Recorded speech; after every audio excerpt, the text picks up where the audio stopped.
Hello বন্ধুরা, তোমরা সবাই কেমন আছো? আশা করি সকলে ভালো আছো। তো আজকে আমি অনেক দিন পর তোমাদের কাছে একটা রান্নার ভিডিও নিয়ে আসলাম। তো কী রেসিপি করতে চলেছি দেখে নিশ্চয়ই তোমরা বুঝতেই পেরেছো। ঠেকুয়া। তো এটা ছট পুজোর একটা মানে সবথেকে প্রধান একটা খাবার। তো আমারও ইচ্ছা হলো যে চলো একবার ট্রাই করে দেখা যাক। আমিও কিন্তু প্রথম এই ঠেকুয়াটা করছি। তো সেটাই ভাবলাম তোমাদের সাথে একটু শেয়ার করে নিই যে কীভাবে আমি করছি। তো প্রথমে আমি এখানে 2 কাপ আটা নিয়ে নিয়েছি, 1 কাপ ময়দা আর 1.5 কাপের মতো আমি একটু সুজি নিয়েছি। আমার কাছে নারকেল ছিল না, তাই আমি যে নারকেলটা কিনতে পাওয়া যায় সেইটা নিয়েছি। সেটা 1 কাপ মতন আমি দিয়ে দিয়েছি। তারপরে আমি কিছুটা ড্রাই ফ্রুট অ্যাড করেছি। তার সাথে অবশ্যই কিন্তু ঘিটা দিতেই হবে।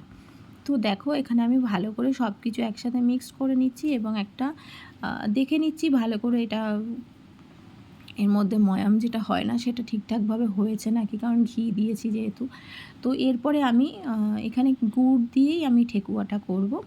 তো আমি এখানে গুড় অ্যাড করে গুড়টা দিয়ে ভালো করে ওটাকে মেখেছি। মেখে তার মধ্যে আমি একটু মৌরি দিয়ে আবার সেটাকে ভালো করে একটু মেখে নিলাম। নিয়ে একটা বড় ডো বানিয়ে নিয়েছি দেখো। এবার সেখান থেকে আমি ছোট ছোট ডো নিয়ে আমি কিন্তু ওখান থেকে দেখো নানা রকম শেপ দিয়ে নিচ্ছি। আমি এখানে পাতার শেপ দিয়েছি আর গোল করে তার মধ্যে একটা শেপ দিয়েছি। তো আমি এখানে তোমাদের পাতার শেপটা দিয়ে দেখাচ্ছি। দেখো কি সুন্দর, আমি কিন্তু এখানে চামচের ব্যবহার করেছি। চামচের ব্যবহার করে পাতার শেপটা দিয়ে দিয়েছি। এইভাবেই কিন্তু আমি আমার ঠেকুয়াগুলো আমি এইভাবে সুন্দর করে বানিয়ে নিয়েছি। আর ঠেকুয়া কিন্তু খেতে ভীষণ ভালো লাগে। ছট পুজোর যে একটা মেন খাবার এটা, যে ঠেকুয়া। তো সেটাই আমি এবার কিন্তু প্রথম ট্রাই করলাম, আবার সেটা আমি তোমাদের সাথে শেয়ারও করছি।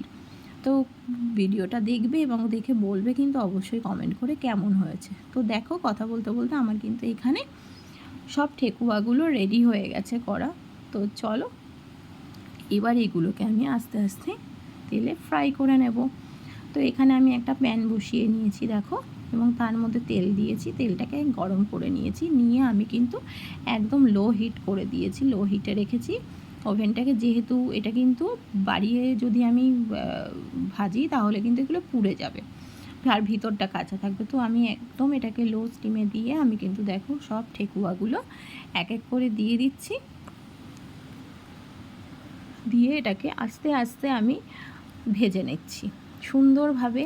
আমি কিন্তু এটাকে ভালো করে ভেজে নিচ্ছি দেখো। এই করে আমি কিন্তু সব ঠেকুয়া যেগুলো মানে প্রথম আমার 3 বারে ভাজা হয়েছিল, তো এটা প্রথমবার মানে দিলাম। দিয়ে আমি কিন্তু সব কটা ভালো করে ভেজে নিচ্ছি দেখো। এক পাশ ভাজা হয়ে গেলে আমি কিন্তু এগুলোকে চামচের সাহায্যে আমি কিন্তু এগুলো উল্টে দিচ্ছি। এখানে দেখো, দেখলেই দেখতে পাচ্ছ তোমরা, আমার কিন্তু এক সাইড ভাজা হয়ে গেছে। আমি পরের মানে অন্য পার্টটা আমি উল্টে দিচ্ছি। তো এইভাবেই আমি ভালোভাবেই সব ঠেকুয়াগুলোকে ভেজে নিয়েছি এবং তোমরাই কিন্তু বলবে কেমন হয়েছে, দেখতেও কেমন হয়েছে। আমি একটু লাল লাল করে ভেজেছি। তো যেহেতু এমনিতেই এটা মচমচে হয় খেতে, খুব ক্রাঞ্চি থাকে, তো ওর জন্যই আমি আরও সেইভাবেই ভেজে নিয়েছি। তো আরও যেগুলো ছিল সেগুলো আমি দিয়ে দিচ্ছি এখানে। সেগুলোকেও সেম আমি ওইভাবে এক এক করে দিয়ে দিয়ে ভালোভাবে দিয়ে আমি কিন্তু ভেজে নিচ্ছি। দেখো এখানে সুন্দরভাবে সব দিয়ে দিচ্ছি এবং যেভাবে মানে একটা পাতা একটা গোল গোল ওইভাবে দিয়েই কিন্তু আমি এটাকে ভেজে নিচ্ছি। এটা দেখতেও সুন্দর লাগছে। আর আমার যেহেতু থালাতে ওইভাবে রাখা ছিল, আমি ওইভাবে তুলে তুলে দিচ্ছি। তো এইভাবেই কিন্তু আমি ঠেকুয়াগুলো সুন্দরভাবে করে নিয়েছি এবং ঠেকুয়াগুলো কিন্তু খেতে দারুণ টেস্ট হয়েছিল। আমি প্রথমবার করছি, বাট বুঝতে পারিনি এতটা সুন্দর হবে। ভীষণ মানে মচমচে হয়েছে। ঠেকুয়াটা তো ভীষণ মচমচে হয়, মানে একটু অন্যরকম এটার টেস্ট হয়েছে। তোমরাই দেখে নাও। এই দেখো কি সুন্দর হয়েছে, তাই না? অবশ্যই কিন্তু তোমরা কমেন্ট করে জানাবে কারা কারা ঠেকুয়া খেতে ভালোবাসো। আমার কিন্তু ভীষণ পছন্দের একটা খাবার। তো অবশ্যই তোমরা কমেন্ট করবে আজকের ভিডিওটা তোমাদের কেমন লাগলো। চলো টাটা।